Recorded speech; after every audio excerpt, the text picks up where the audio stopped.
Our topic for today is the U.S. and Indo-China.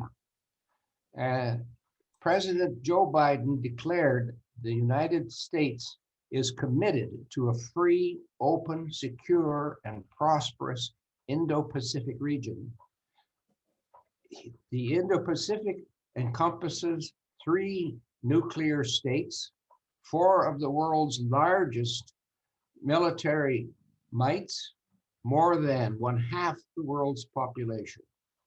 Today we have with us retired Ambassador Marc Grossman, who will give us an understanding of what President Biden means. The title of our talk, The U.S. in the Indo-Pacific. Ambassador Marc Grossman served as the Undersecretary of State for Political Affairs, the State Department's 3rd-ranking official, until his retirement in 2005. As Undersecretary, he helped marshal diplomatic support for the international response to the terror attacks of September 11, 2001. He also managed U.S. policies in the Balkans and Colombia and promoted a key expansion of the NATO alliance. As Assistant Secretary for European Affairs, he helped direct NATO's military campaign in Kosovo. In Turkey, Ambassador Grossman encouraged vibrant U.S.-Turkish political, military, and economic relations. In February 2011, President Obama and Secretary of State Clinton called Ambassador Grossman back to service as the U.S. Special Representative for Afghanistan and Pakistan. Ambassador Grossman promoted the international effort to support Afghanistan by providing U.S. backing for an Afghan peace process designed to end 30 years of conflict. At the same time, he played an important part in managing U.S. relations with Pakistan.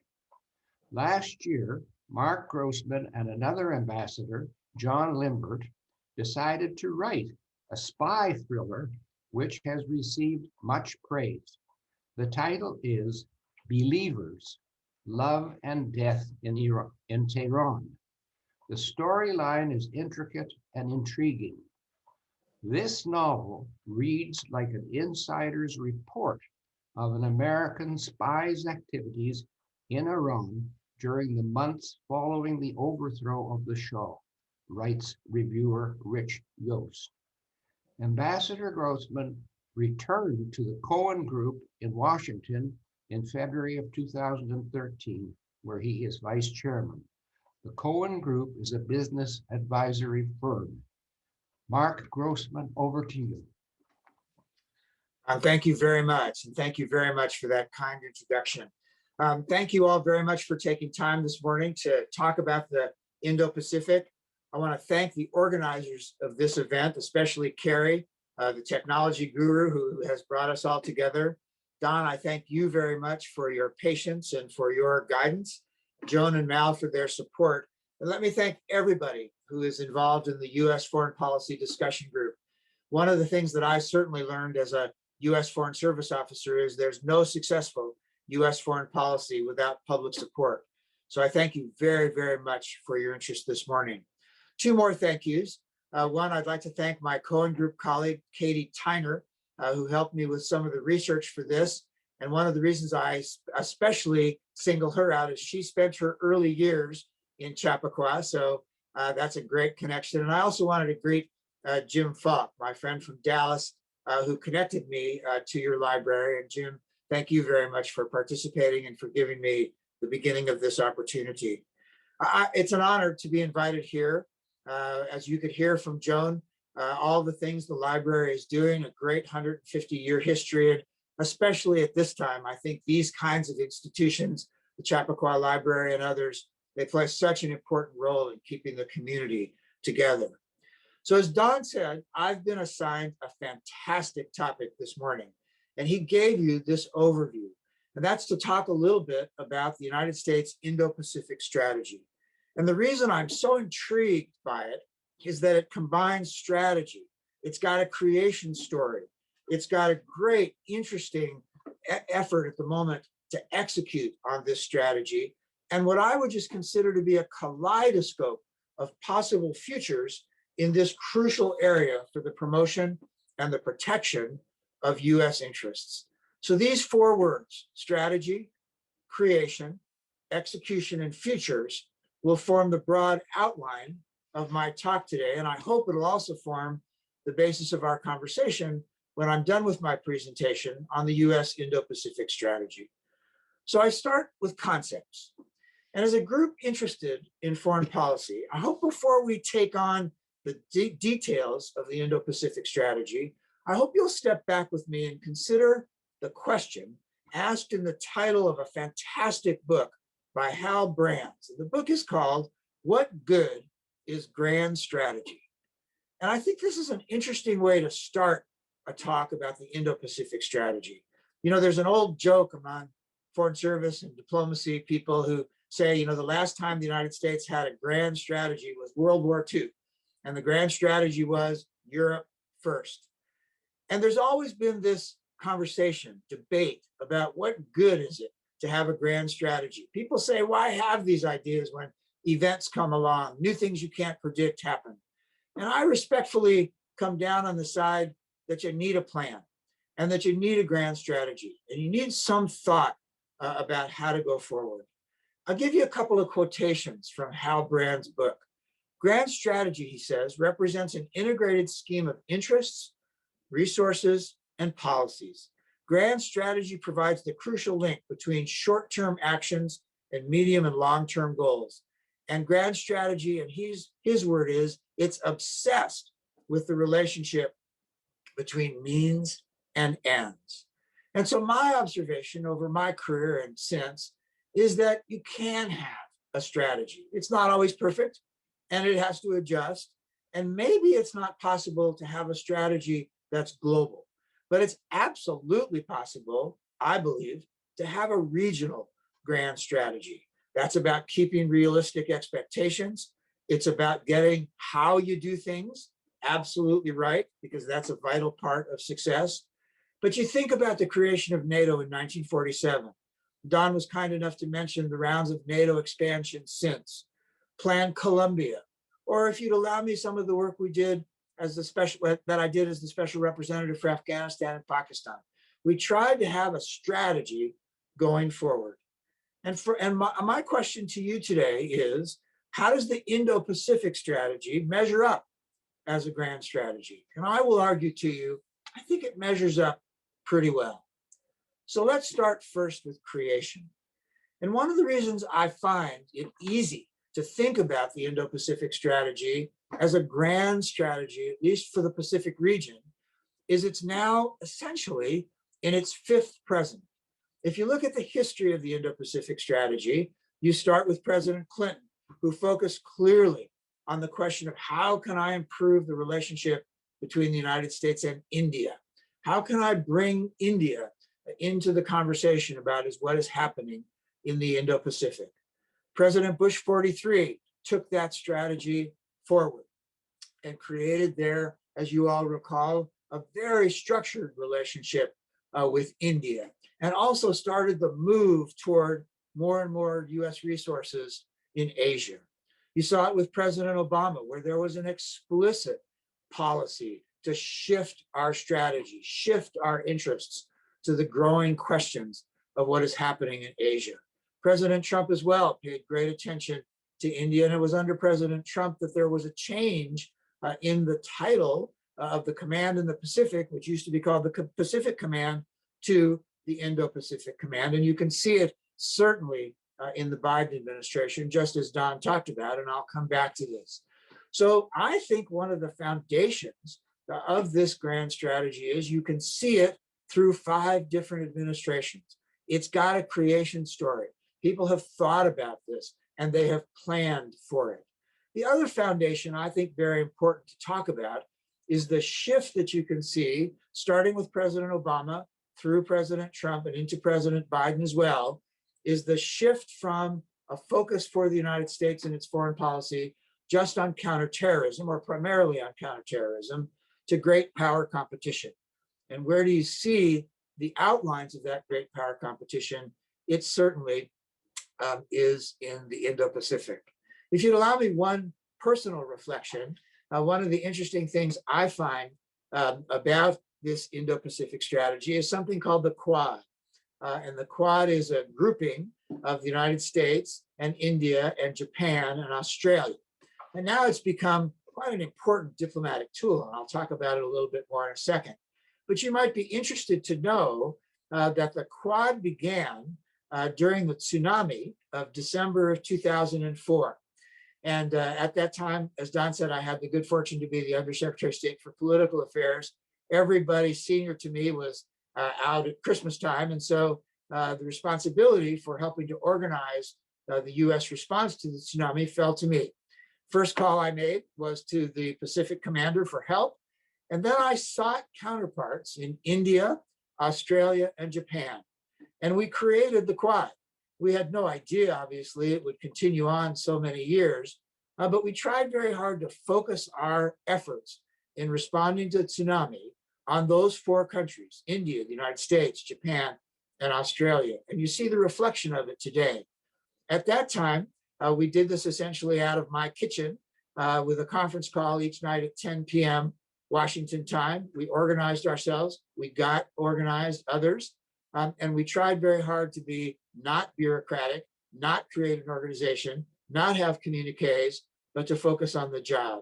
And here, all these years later, the Quad returns. So I feel a slight bit of pride in having had some small, modest participation in the beginning.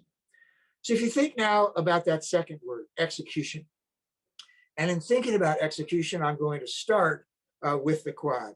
You all know from your following this question that the leaders, the summit, there was a Quad summit, met virtually on March the 12th, the first ever leader level summit. And in their joint statement, the leaders of Australia, India, Japan, and the United States promised a free and open Indo-Pacific, to work together to combat COVID-19, climate change, denuclearization in North Korea, and addressing other challenges as well: cyberspace, counterterrorism, humanitarian assistance, infrastructure investment, very importantly, and maritime domains. They committed, interestingly, also to have an in-person summit by the end of 2021. On March the 16th, Secretary of State Blinken and Secretary of Defense Lloyd Austin together met their counterparts in Japan. And it was the first trip for both Secretary Blinken and Secretary Austin in the Biden administration. And it shows, I think, the importance of this relationship between the United States and Japan. And they renewed the commitment to the alliance, discussed the US defense of Japan, the challenge obviously from China, North Korea, and maritime security. Secretary Austin then traveled to India on March 19th to meet Prime Minister Modi and the ministers of defense and foreign affairs.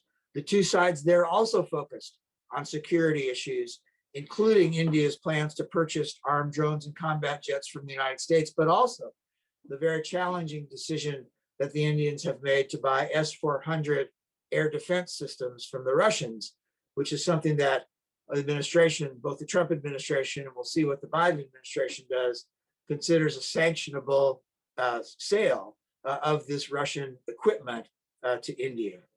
We can learn a little bit, actually we can learn a lot, about the execution of the Indo-Pacific strategy on the military side from testimony before the Senate Armed Services Committee on March the 9th, given by Admiral Phil Davidson, who's the commander of the US Indo-Pacific Command. I had the good fortune to work with Admiral Davidson when I was the special representative for Afghanistan and Pakistan, and he was my military representative then as a 1- and 2-star admiral. I have great, great respect for him. He emphasized in his testimony the conventional balance in the Indo-Pacific, tilting toward the Chinese. And he argued that the US advantage in the security realm had been shrinking for several years as the People's Liberation Army gets ever stronger. He said that to regain or to maintain an advantage, that the US needs to build on what he called the Pacific Deterrence Initiative. And Congress last year allocated $6.9 billion to the Indo-Pacific Command, which Admiral Davidson wants to use in 4 critical areas. First, to increase joint force effectiveness among US military entities. Second, to seek more opportunities for forward basing and to rotate forces through the Indo-Pacific. Third, to strengthen our ties with allies and partners. And finally, to modernize the command's exercises and innovation programs. And so those are his very important priorities. One more thing about execution is that back home, it won't surprise you, and it's not an accident, that the largest regional office at the National Security Council is the Indo-Pacific team led by Kurt Campbell. And Kurt Campbell's views are public and well known. They can be gleaned from an article that he wrote in Foreign Affairs in January. And he argued that the combination of Chinese assertiveness and US ambivalence have left the Indo-Pacific region in flux, and something he, I think, very much intends to try to change. Let's go to the next word, and that's futures. And I think that's among the most interesting things that we can talk about. What next? And I want to make a full disclosure here. The Cohen Group, we do business in Asia, we do business in the Indo-Pacific, and we've got offices in the region. As I say, the military vision is described well by Admiral Davidson. But, and you'll recognize my bias here, I think there's got to be increased diplomatic pieces of this, and also very importantly, economics and trade, so that the Indo-Pacific strategy really is a whole of government strategy by the United States of America. So more diplomacy, what's that mean? Well, for a start, I think it's important that we begin with geography. And it's something that Americans often forget to do. I can remember on my very first visit as a young officer to Turkey, I had no idea that I'd spend so much time there, but I was serving at that time in Brussels. I went to see one of the senior generals, American generals in Turkey. I asked him what he had to say, and he said, simple, look at the map, right? Look at the map, look at the geography. And again, for readers, I'd recommend to you Robert Kaplan's fantastic book, The Revenge of Geography. And if you're interested in this topic on the Indo-Pacific, his chapters on India and China are especially relevant to today's conversation. I'll give you a quote from Kaplan on China. He says, what drives China beyond its official borders has to do with core national interests, their core national interest, economic survival and growth. China can be defined as an uber realist power, Kaplan says. Beijing cares little about the type of regime with which it is engaged. It requires stability, not virtue, as the West conceives of it. And a great quote from that same book, The Revenge of Geography, about India. Key to understanding India, Kaplan says, is the realization that while as a subcontinent, India makes eminent geographical sense, its natural boundaries are very weak in places. The result has been various states throughout history that do not conform to our special idea of India. And you think about the Indian state today, he says, it does not conform to the borders of the subcontinent. And that's the heart of its dilemma. Pakistan, Bangladesh, Nepal, all lie within the subcontinent and are challengers to India, robbing India of vital political energy, which would otherwise be able to be harnessed for power projection throughout Eurasia. So you think about the practice of diplomacy, and you can see it beginning again here in the Biden administration. One of my favorite quotes from former Secretary of State George Shultz is that he often said that diplomacy was like tending a garden, which was to actively maintain strong relationships with allies and partners. And that's why I highlighted to you the trips that Secretary Austin, Secretary Blinken were taking, the conversations that President Biden is having, because that's the foundation of diplomacy, is having these conversations with friends and allies.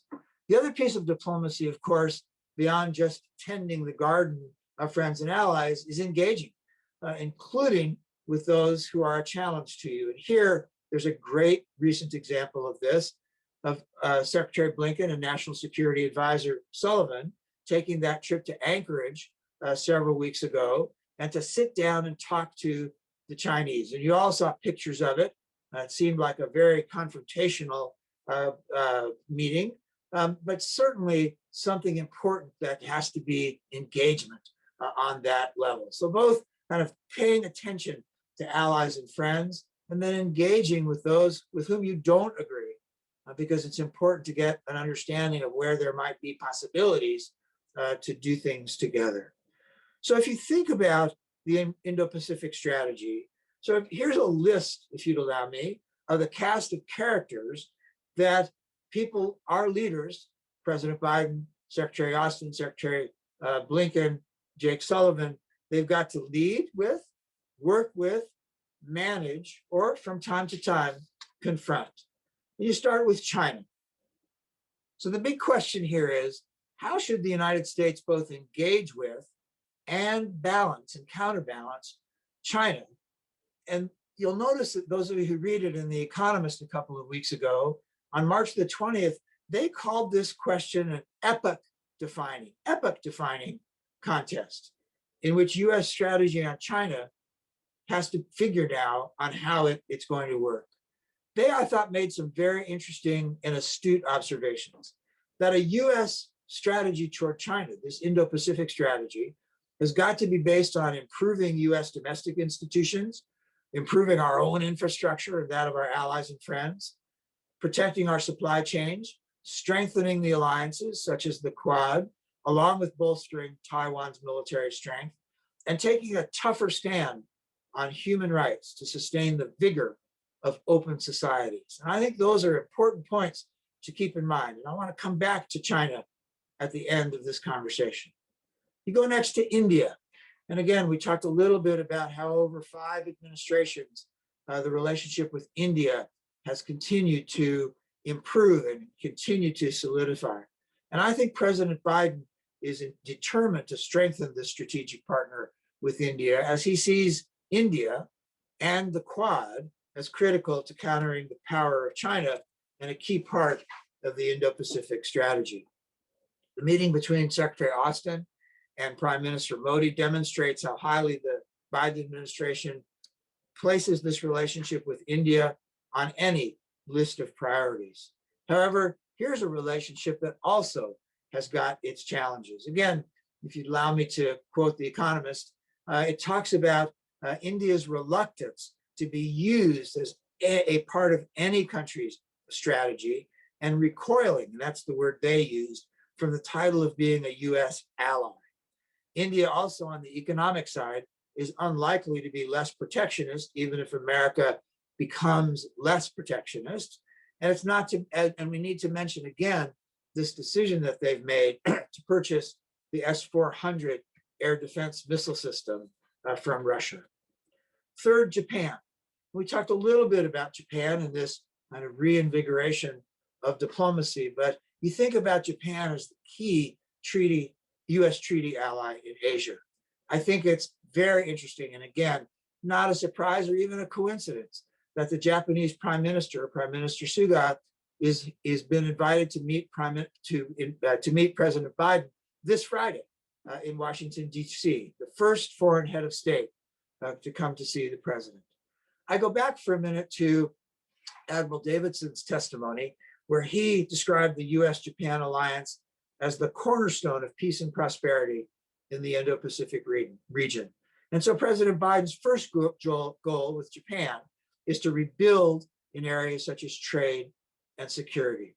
I thought there was a very interesting report that came out from the Center for American Progress, which recommended 5 priorities for the US-Japan alliance in 2021. Collaborate on global health and pandemic preparedness and response, combat climate change. 3, address the China challenge clearly and cooperatively. 4th, strengthen multilateral institutions in Asia, particularly ASEAN.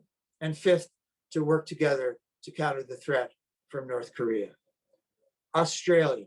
So the big challenge here, and we've worked with the Australians so closely for so many years, and I admire the work that they did when I was the special representative for Afghanistan and Pakistan. The effort that they made, the losses that they suffered in Afghanistan are so much worthy of our honor. But the challenge here is navigating the US relationship with Australia, while Australia pursues its bilateral relationship with China. And here's a couple of figures I think that are worth thinking about. China is Australia's largest two-way trading partner in goods and services, accounting for 29% of Australia's global trade. Two-way trade reached $250 billion in 2019 and 20, which is up 7% year on year. The Australians import machinery, transportation equipment, computers, office machines, telecommunications equipment, crude oil, and other petroleum products. Australia exports coal, iron ore, gold, meat, wool, aluminum, machinery, and transportation equipment. But you can see how these challenges come when the United States asked very successfully for the Australians to pay attention to the threat that Huawei poses when it comes to 5G networks. And the US and Australia have reaffirmed their intent to work together on security issues with an eye clearly on China. And so this relationship with Australia, I think, will be extremely important because of its closeness and because of its history. And one of the important things about the relationship with China, this was very well put by the US charge in China the other week, was that he said, one thing that we're determined to do with Australia is we're not trying to get out in front of our allies. In fact, we're going to move with them because that's really the best way to go forward to promote US power in Indochina. So in the Indo-Pacific. So you've got this other set then of other key players. And on top of that list clearly is the Republic of Korea, South Korea. And like Japan and Australia, we shouldn't forget it's a US treaty ally. And on March 18th, following the trip to Japan, Secretary of State Blinken and Secretary of Defense Austin went to Korea to meet their Korean counterparts for discussions there. And the two sides vowed to work together to address, again, climate change, the coronavirus pandemic, and of course, North Korea. Also extremely important is that the two sides finally signed an agreement about cost sharing for US forces based in the Republic of Korea. And the Koreans will increase their share by almost 14% this year, resolving a major issue that had come between the two nations in the Trump administration. And I think it was right for President Trump to seek more from the Koreans, and that's what they have given. Moving forward, both sides will seek to reinvigorate trilateral cooperation between Japan, the United States, and South Korea. And I think this is key to an Indo-Pacific strategy. There's obviously an enormous amount of history here, an enormous amount of challenge between Japan and Korea, but it's very important for the United States that Japan and Korea work together. You think also the Philippines, another US treaty ally, a critical ally in deterring Chinese aggression in the Indo-Pacific area. It's there that the Chinese encroach on Philippine fishing rights or build these islands. But of course, there's an enormous challenge since the election of President Duarte in 2016. There are human rights questions in the Philippines, democracy questions in the Philippines. But you can see in conversations with Admiral Davidson and others that there's got to be an effort to work with the Philippines in the Indo-Pacific strategy. My other interesting bilateral relationship here is with Vietnam. And in early March, the US ambassador to Vietnam, Daniel Crittenbrecht, who, by the way, has been nominated to be the Assistant Secretary of State for East Asian and Pacific Affairs, said that increasingly the United States and Vietnam have aligned interests regarding national security and stability. And it's interesting to see the numbers on trade. So US goods and services trade with Vietnam totaled $81 billion in 2019. It's not a balanced trade. US exports were 13 billion and change, imports almost 70 billion. So there's a huge trade deficit that will have to be worked through. But there's this increasing conversation between the United States and Vietnam. And finally, there's the multilateral issue, ASEAN. And one of the things in our early conversations, Don said, ASEAN's a very important point here, and it absolutely is.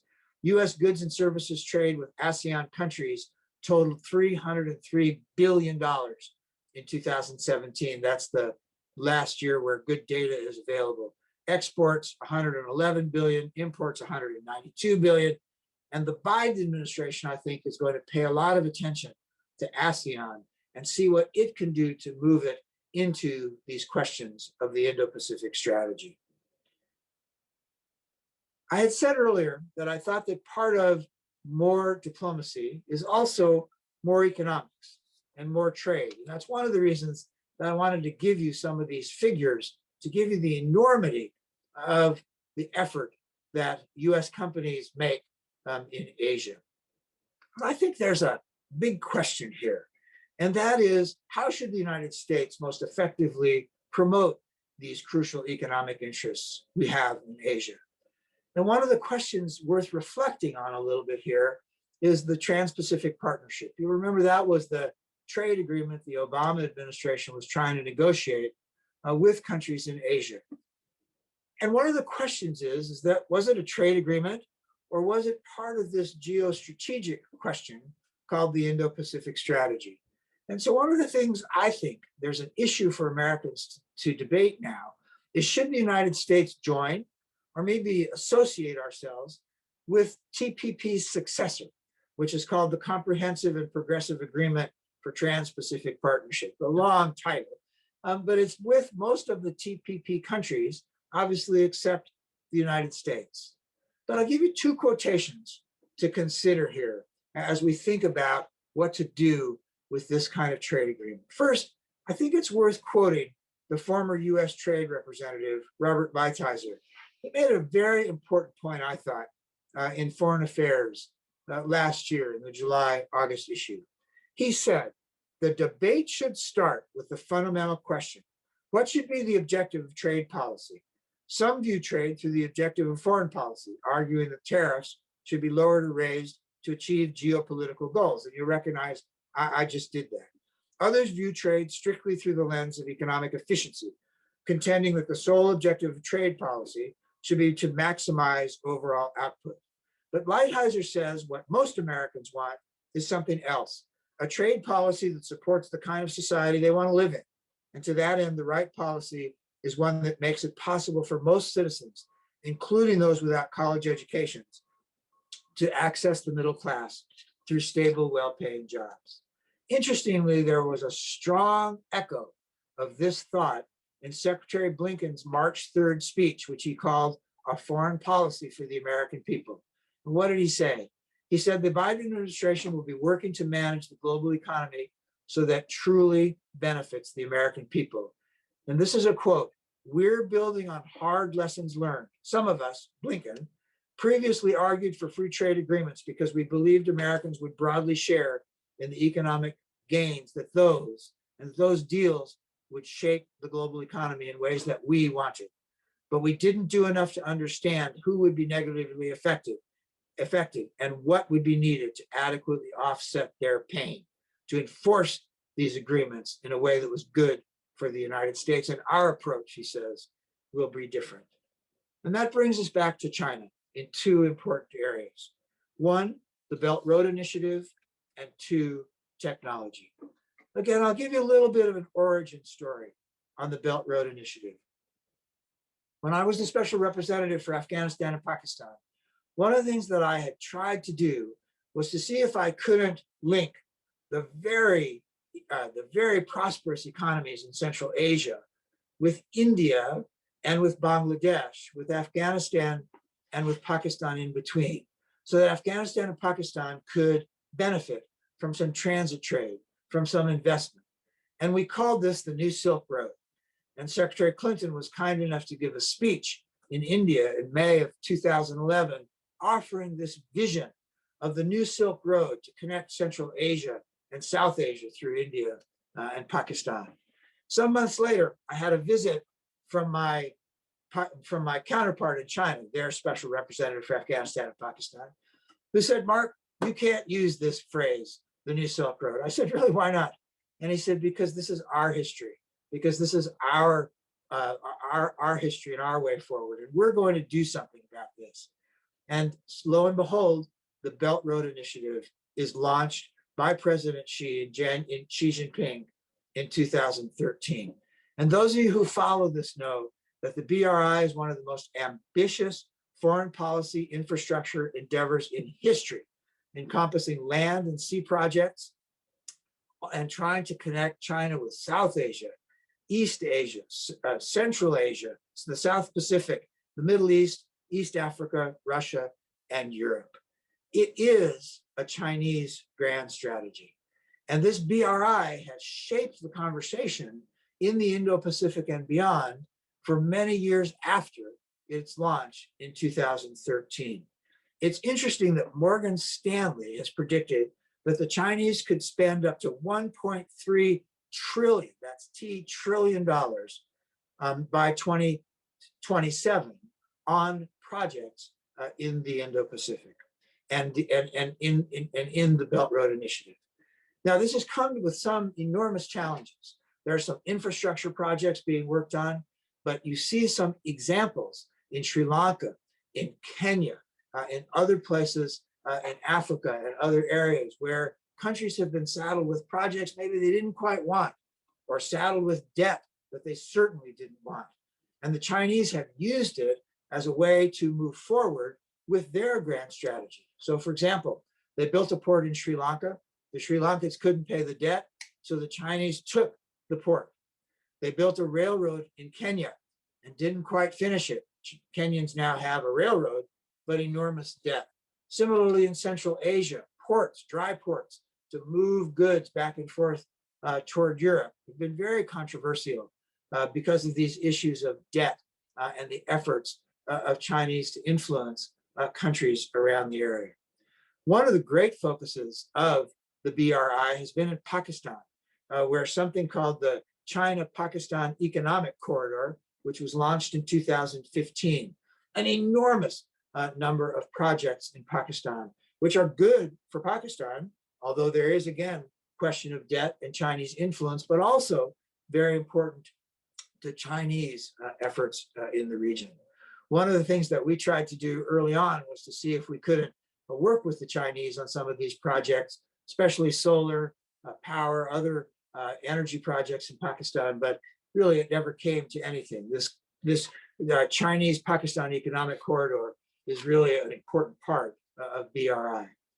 So one of the great things I think that has happened over the last couple of years is now there's been a very systematic US response. And again, another one of these life lessons in diplomacy is you can't beat something with nothing.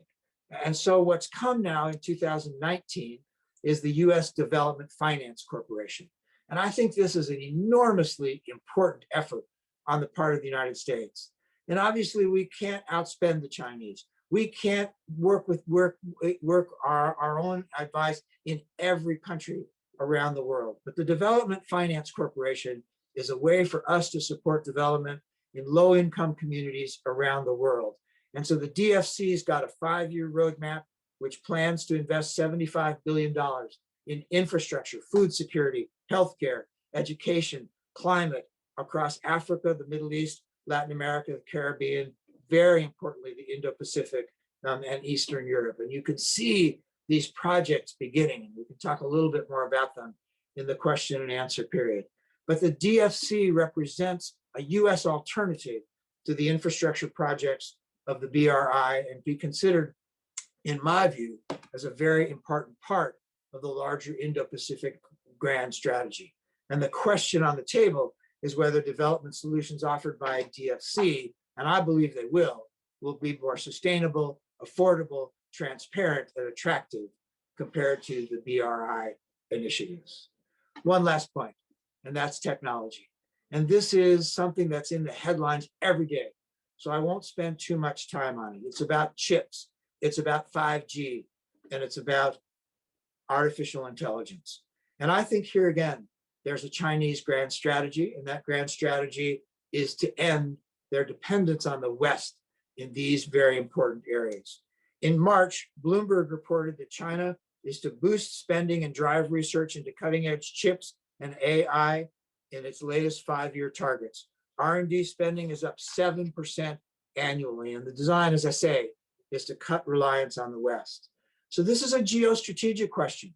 It's a question about the Indo-Pacific strategy and beyond, because today only Intel and the Taiwan Semiconductor Manufacturing Corporation and Samsung are able to make advanced processors.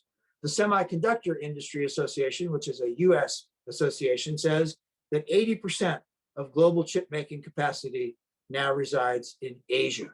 And what do you see? Western chips in Chinese military gear. And in fact, yesterday in the Washington Post, a big headline that said China is making missiles with US chip technology. And so there's an effort got to be underway to revitalize our own efforts in these areas to compete.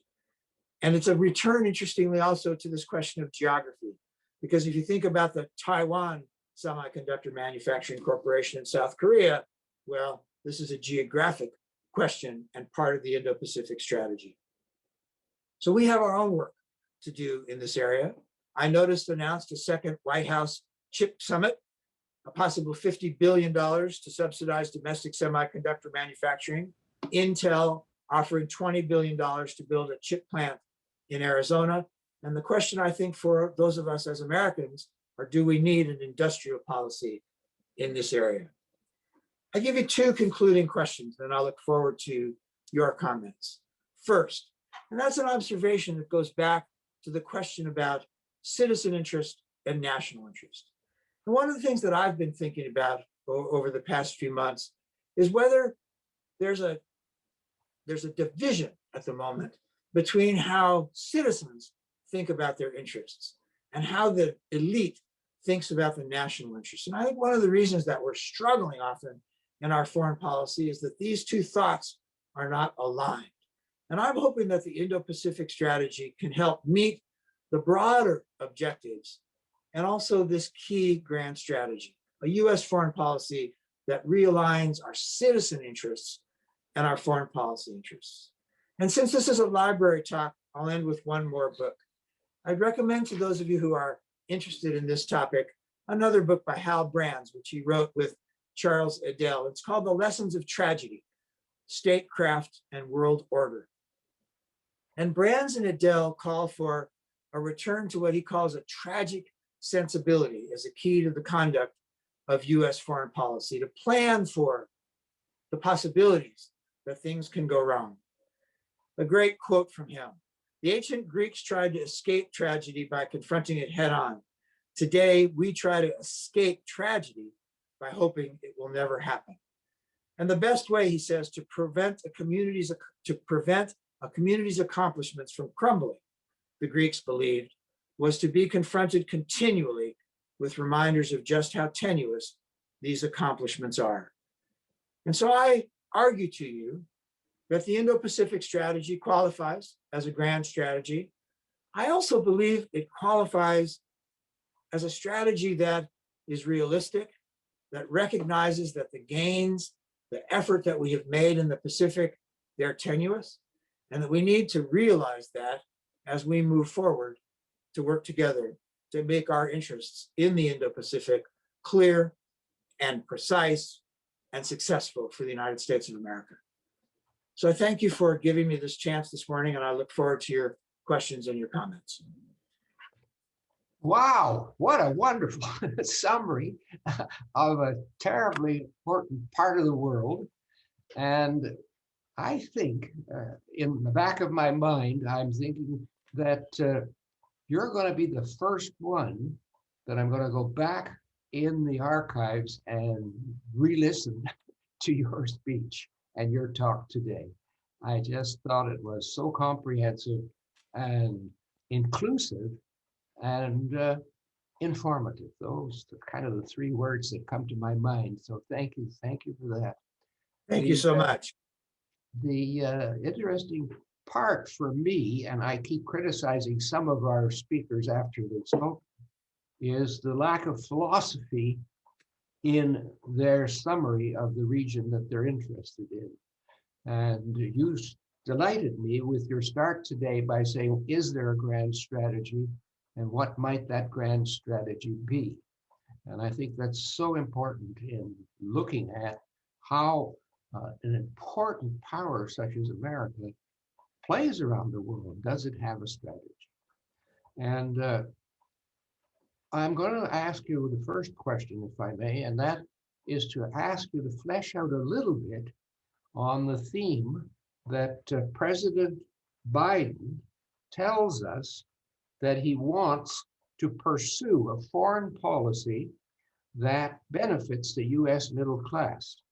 And you alluded to that in your way through this morning, some of the issues in that. And I wonder if you could just flesh that out a little bit, how you see the importance of the region you're talking about helping President Biden bring more wealth, as I guess he asks for, to the middle class in America. Yeah, thank you very much. And thank you very much for your kind comments. I appreciate it. Let me go back, if I could, Don, just for a second to the question of philosophy. Because I agree with you. I don't say, and I don't argue that grand strategy is the answer to all questions. You all know from your reading that there's a great quotation from Harold Macmillan, a former British prime minister. And one evening, a young assistant of his comes in and they're having a drink at the end of the day. And the assistant says to Prime Minister Macmillan, "So, Prime Minister, what is it that you fear the most?" And Macmillan says, "Events, my boy, events."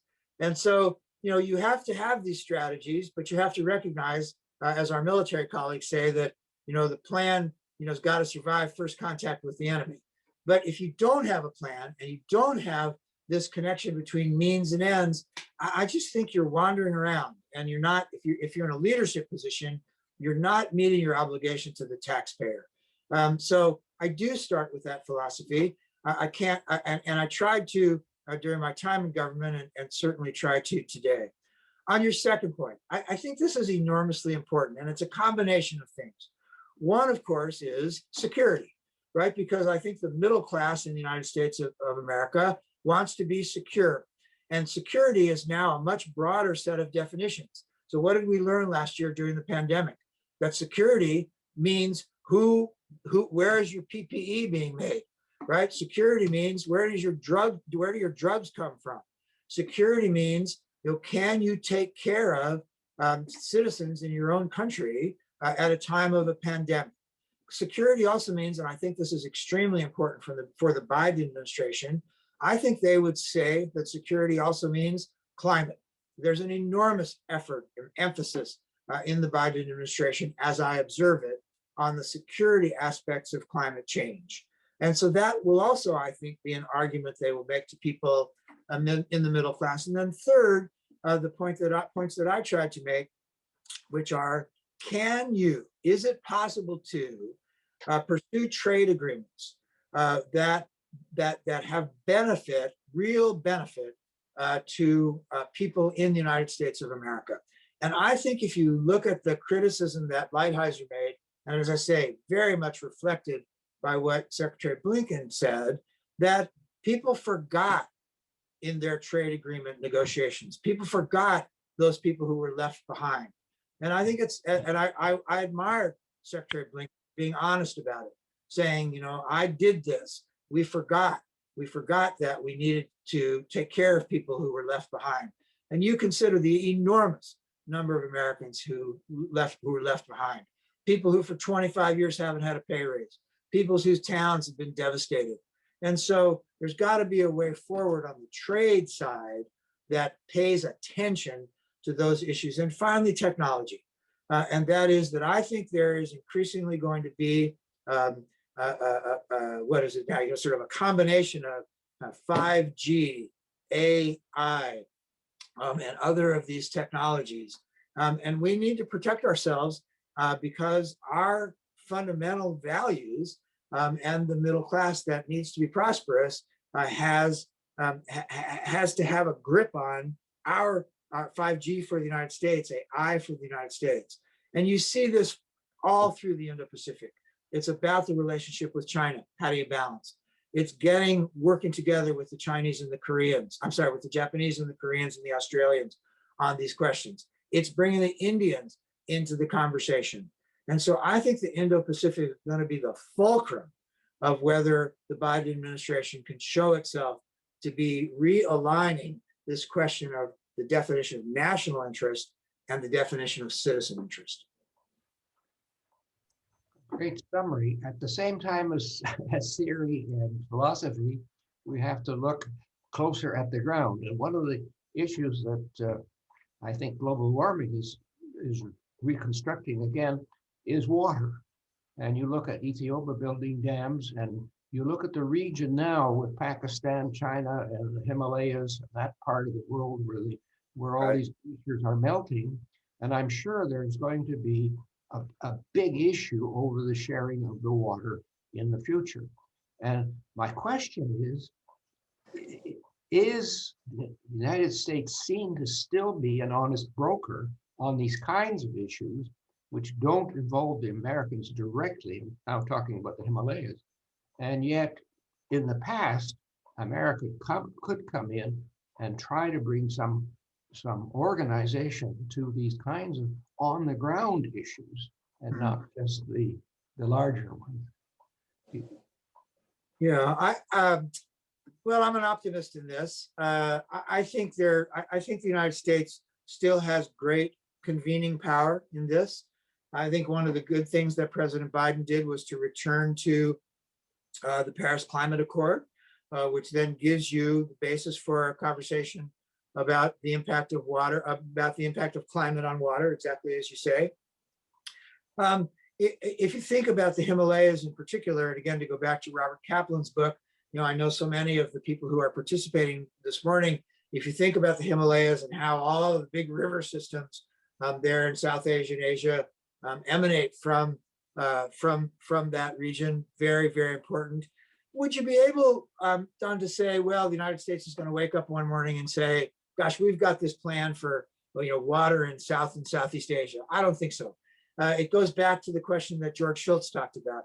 Can you have a diplomatic idea and then go around and get people to be part of it, and to encourage them to be part of it?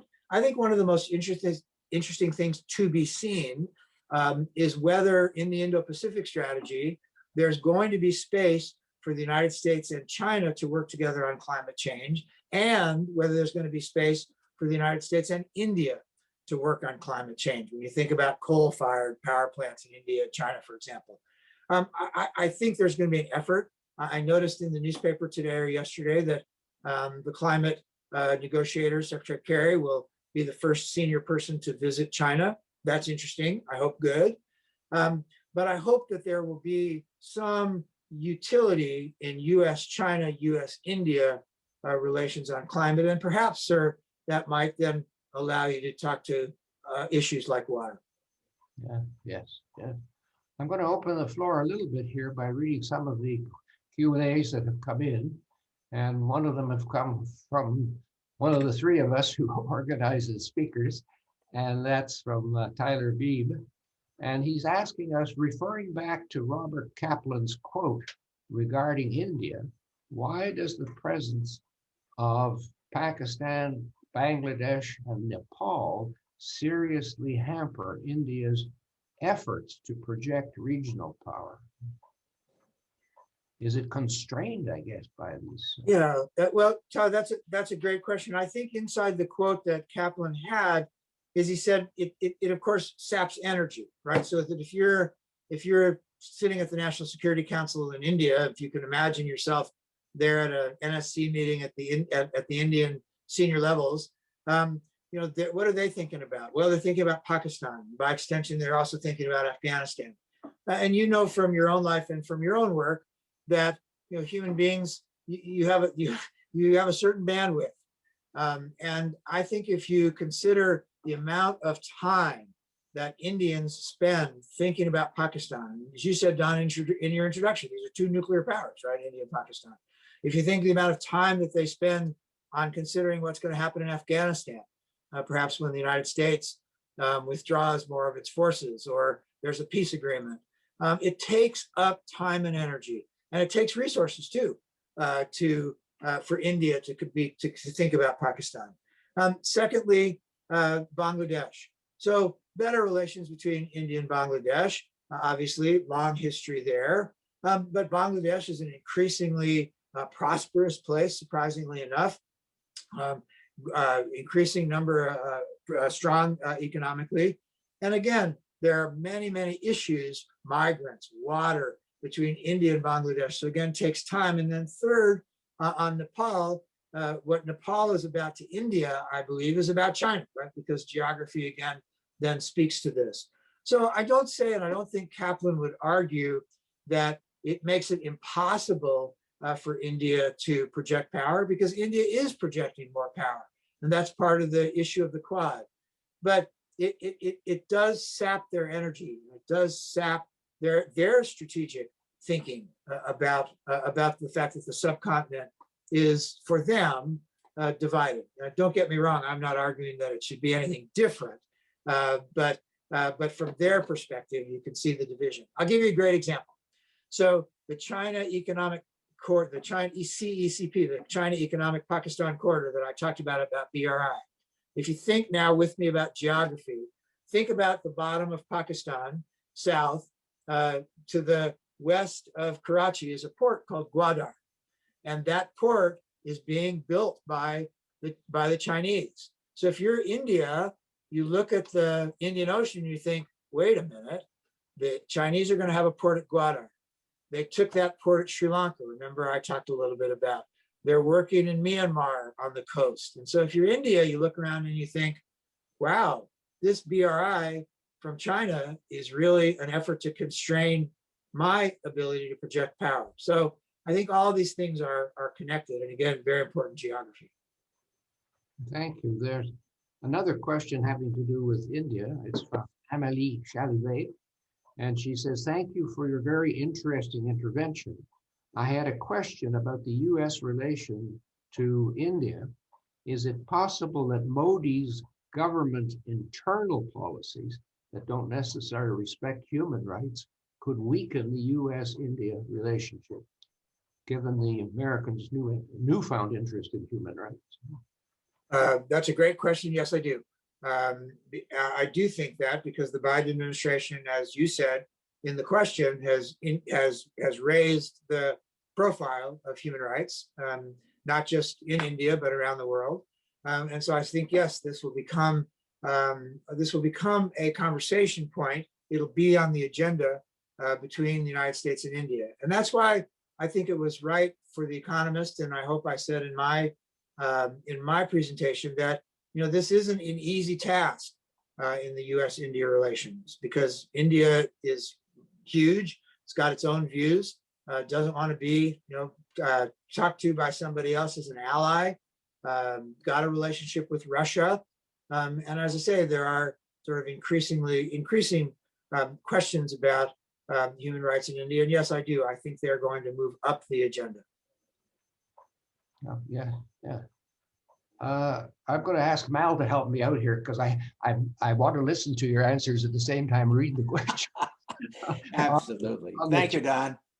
And, one of the ones that have come here and I don't know anything about, and I don't even know if this is reasonable, but Asus Zakat asks us, in the interest of democracy and international law, would you expect the U.S. to support placing news of the United Nations occupation of West New Guinea on the agenda of the Trusteeship Council? Do you know anything about that? I'm sorry, I don't. I apologize. I just don't. I struck out. We took a chance. No, fair enough. Mal, No, are you there? Yes, I have two questions I want to bring together. One question comes from Merla Morrison and another one comes from Jay Forbes. And they're both about the question. Got a video, Mal? Hmm? Put your video You want on. my video on too? Oh, I can do that. We'd love to see you. Well, but because I'm always smiling. Come on. Come on, computer. Well, let me do it instead of Merle asked the question, where does Taiwan fit in this thing? And Jay Forbes asked the question, with China stepping up to its provocations by flying across Taiwan's airspace, sending hundreds of small craft to the Philippine waters and the China and South China Sea, what do these international aggressions portend, and how do you think we should respond? Yeah, thank you very much. Both great questions. And as you said, Mal, both related. So first of all, Taiwan, I think Taiwan will become now an increasingly important part of the conversation in the Indo-Pacific. If you think just of the economic aspect, where we were talking about semiconductors and chips before, with the Taiwan Semiconductor Manufacturing Corporation. It's in Taiwan. And so it's vulnerable. But I think if you look at Admiral Davidson's testimony overall, you'll see that there is this effort to increase the capacity to deter Chinese aggression in Taiwan. Obviously, it's the point. The effort would be not to fight there, but to deter there. And I think that's one of the most important pieces of Admiral Davidson's strategy, and one of the reasons that he's got this extra money. And so there's going to have to be a real effort in thinking about how do you deter Taiwan without putting U.S. assets and particularly aircraft carriers at risk from new Chinese shore-to-ship missiles, for example.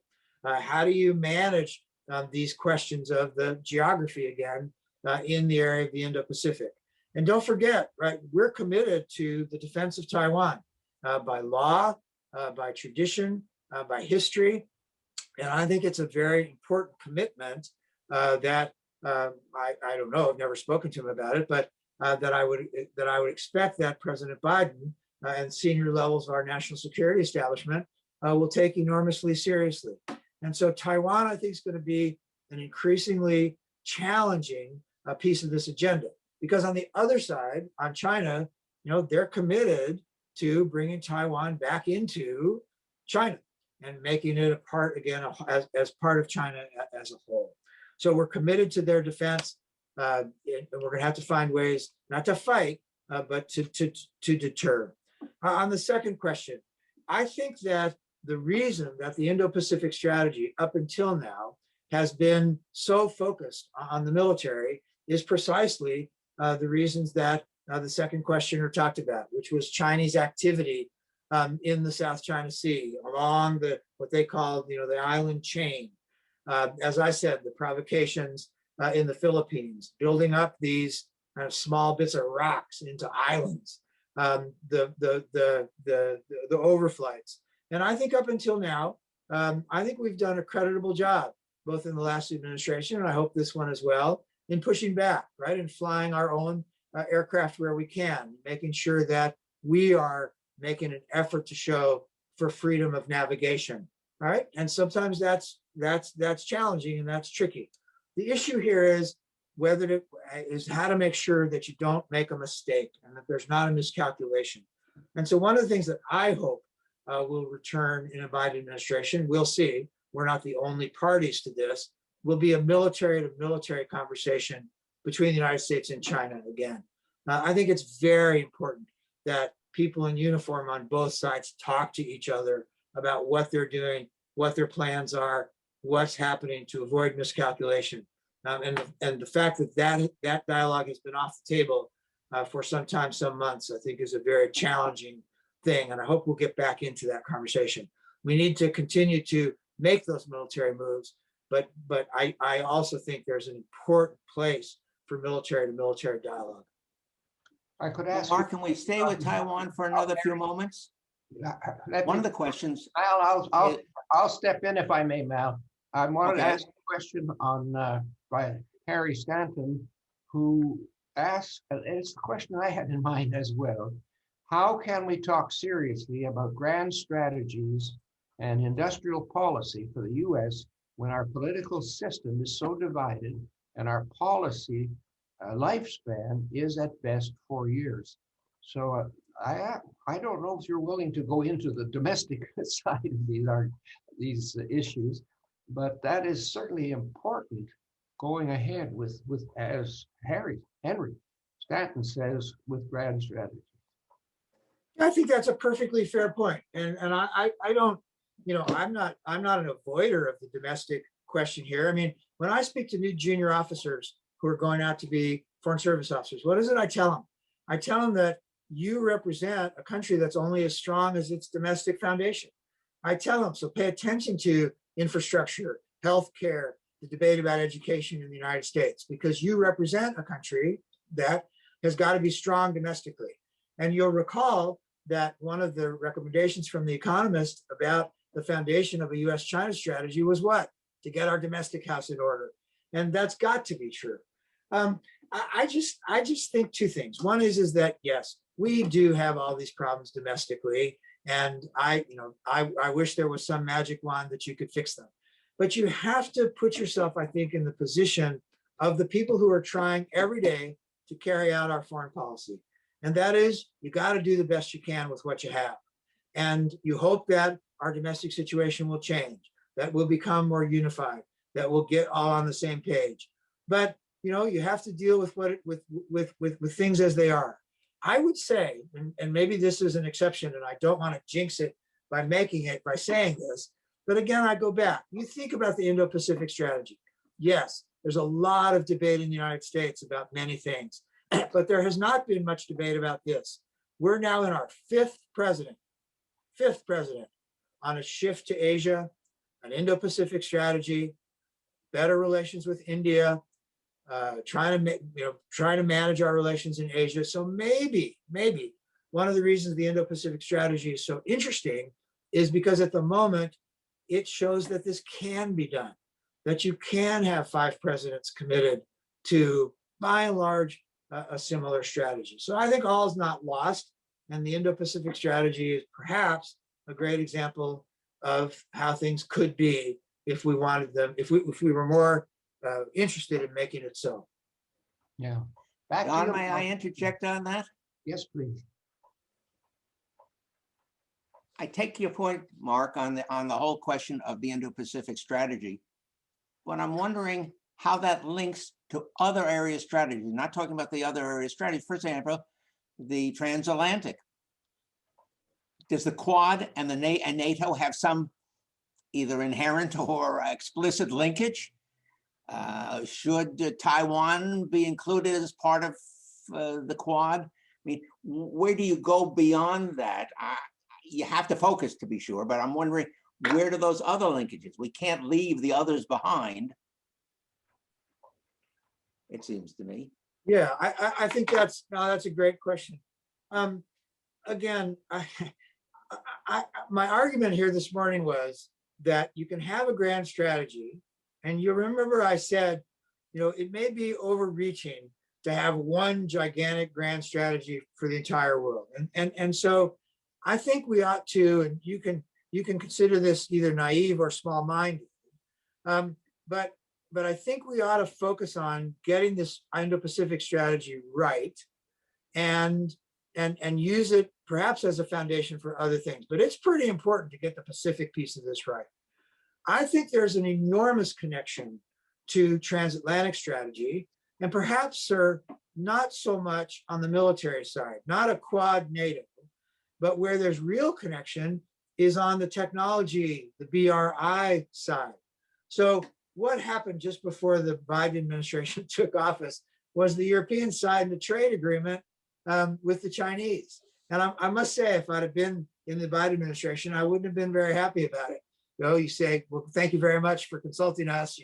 We were just about to take office, but there's clearly got to be an economic strategy that connects the Indo-Pacific and the transatlantic because of the importance of the European Union, and very importantly as well, a technology strategy that connects the Indo-Pacific to the Europeans. A huge effort has gone into making the Europeans think twice about Huawei and about 5G. And in many places, it's been successful. And so I think there are reflections of and foundations of a successful Indo-Pacific effort by the United States in getting the transatlantic tie on China unified. I hope that's a partial answer to your question. Don, I wanted to take the conversation in a slightly different direction, if I may.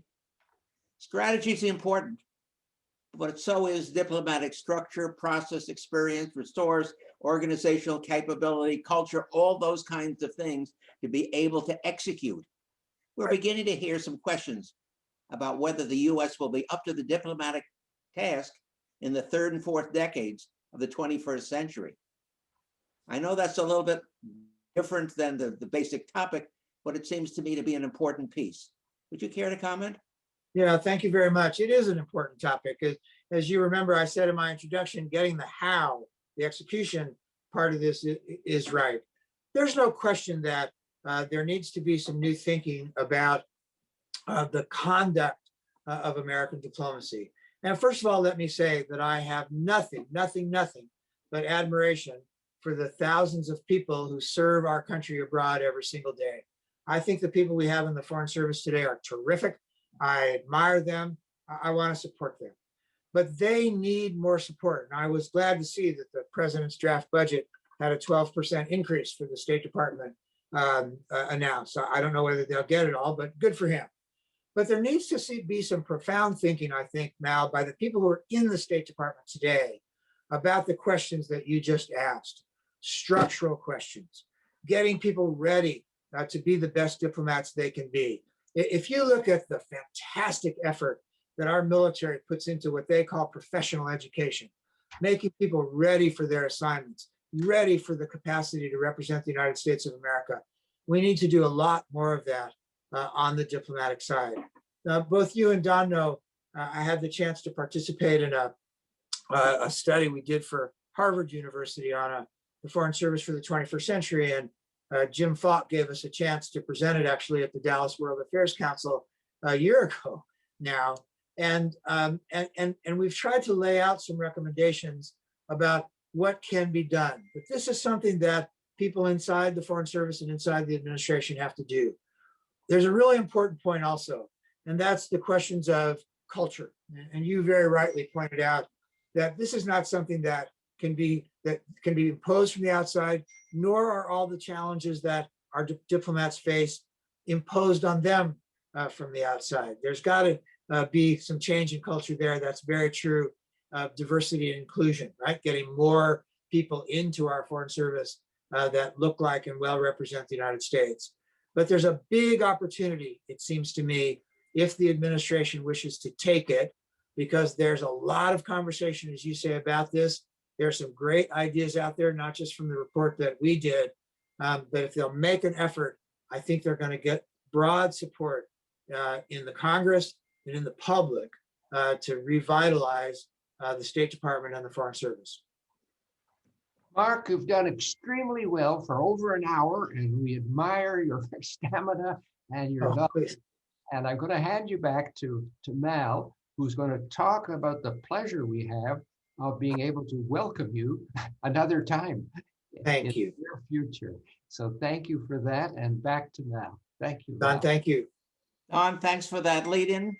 Ambassador Grossman has agreed to return to foreign policy at Chappaqua in October to address the problem, this question, the diplomatic service for the 21st century. Based on the work that he's done with others at the Harvard Kennedy School and throughout that area. So we're delighted to have the opportunity to continue this conversation. I agree with Don. I need to go back and look at the video again. We've covered a tremendous amount of area, a lot of new concepts that I hadn't been aware of, and that I'm delighted that you've introduced, but it's terribly important as far as I'm concerned. Well, I thank you for this opportunity today, and I thank you for the opportunity to come back in October. I wasn't sure you'd have me back until you saw how it went, but I feel like I'm glad to come back. High level of confidence on our part, but many thanks to our distinguished guest, as Don had said. Thanks also to Don, today's recruiter and moderator, to Joan Kuhn and her colleagues at the Chappaqua Library, Carrie Krams at Newcastle Media Arts Center, and all of you out in the world, wherever you may be, even if we can't see you, thank you for participating with us. In 2 weeks, we're going to be hosting Professor Stephen Holmes from NYU Law School, who will be focusing on the topic, how liberal democracy failed in Eastern Europe.